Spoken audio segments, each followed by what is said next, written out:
Hi, I'm Chris. Today I'm going to be looking at my fruit garden and taking some gooseberry cuttings.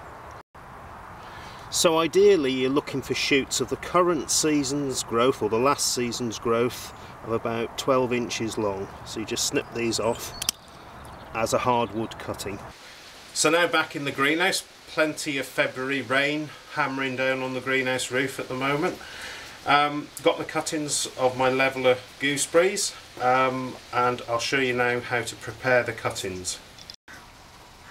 So you've got a cutting here of about 12 inches long. You want to discard the top that's probably not ripened off enough, so take that off above a bud and just take that off below a bud just to tidy that up.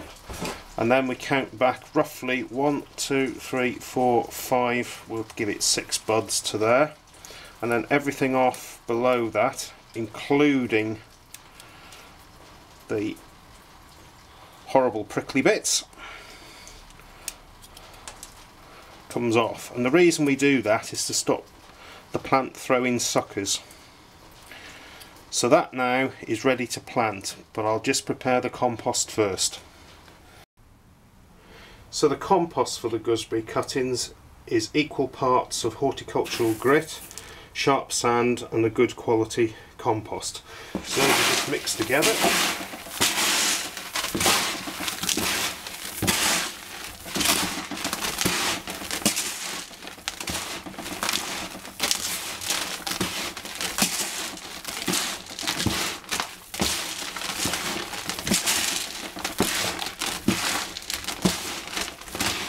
Got a really light mix that's very well drained.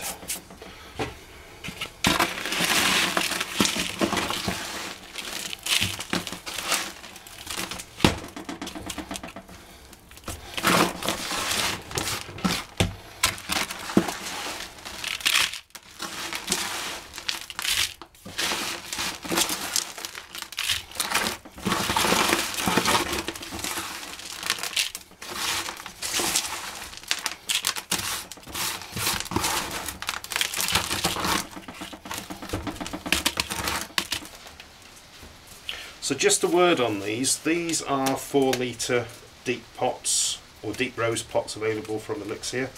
The reason why they're so big is the fact that I want to root the cuttings in here throughout this summer and into the autumn, and then by this time next year they should be fully rooted and I can just tip the whole lot out, and hopefully I'll have some well rooted plants by then which can then go into the garden to grow on for a further year. The other thing I'm going to be trying this year is this new organic rooting powder from Westland.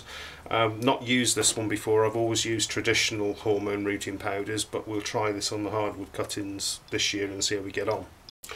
Okay, so we've got our filled pots, now we're ready to do some cuttings. So bunch them all together.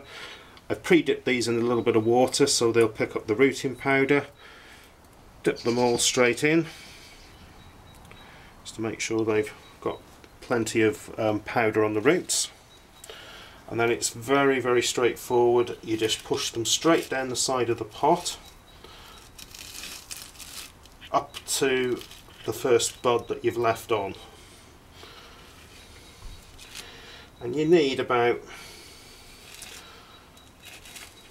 6 or 7 cuttings for a pot this size.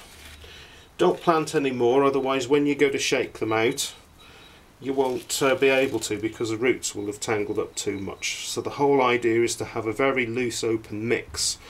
Once they've rooted you can then just shake them out. And that is essentially it. So the aftercare on this now is they need to go outside, they need to go out of full sun, otherwise that will bring them into growth too quickly. Obviously once they go out they have one good water. You need to keep them moist all summer. They should be rooted by midsummer, and then hopefully then you'll have some good plants, well rooted plants for about this time next year, where you can knock them out of the pot and pot them on, or either heal them into the garden to grow on for another couple of years. So that's it for now. that's the masterclass in doing hardwood cuttings of gooseberries.